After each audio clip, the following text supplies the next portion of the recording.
Let me ask you, Mr. President, you see what is going on with Vladimir Putin. He invaded a sovereign country. You see that a maternity hospital was hit yesterday. You see that entire neighborhoods have been leveled. We showed some images. There was a mass grave of about 70 people. We've seen dead bodies of men, women, and children in the streets of Ukraine. Your reaction to what you're seeing? Well, my reaction is it's so sad because this would have never happened. If we had the Trump administration, there was no chance that this would happen. And I know him well.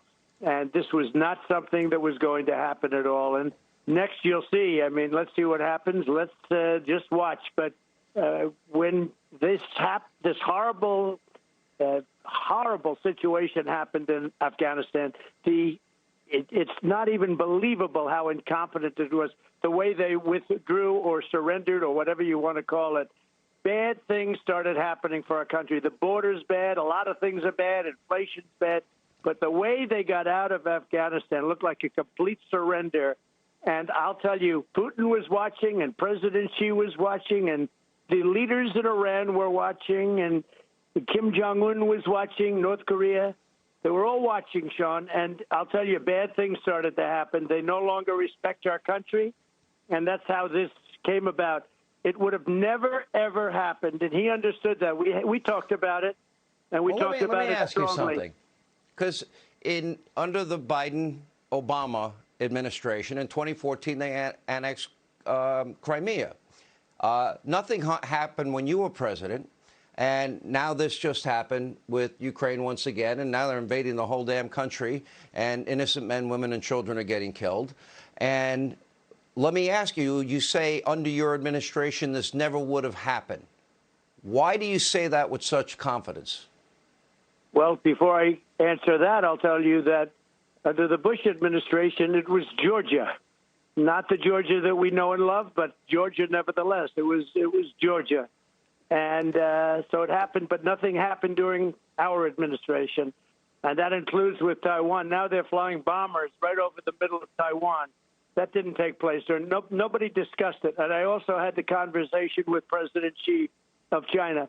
But I had a very strong conversation with President Putin, and he understood. And I won't go into the great details of the conversation because nobody has to know that.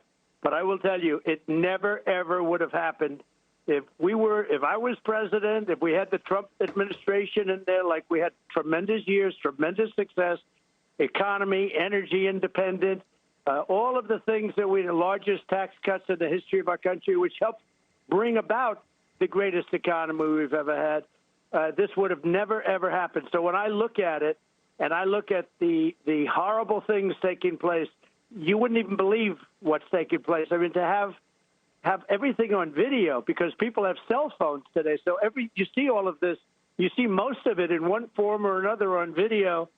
It's a horrible thing to watch. It would have never happened, and it never should have happened.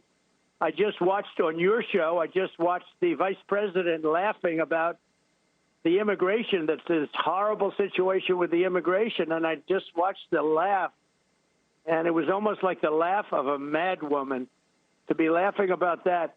It's a sad situation. We have people in there that are grossly incompetent, and you know it, and so does everybody else. And by the way, and so do the Democrats know it. I'm going to get back to the issue of why Putin wouldn't do it if you were president. You came under some fire when you said that Vladimir Putin's very smart. I think I know you a little bit better than most people in the media, and I think you also recognize he's evil, do you not?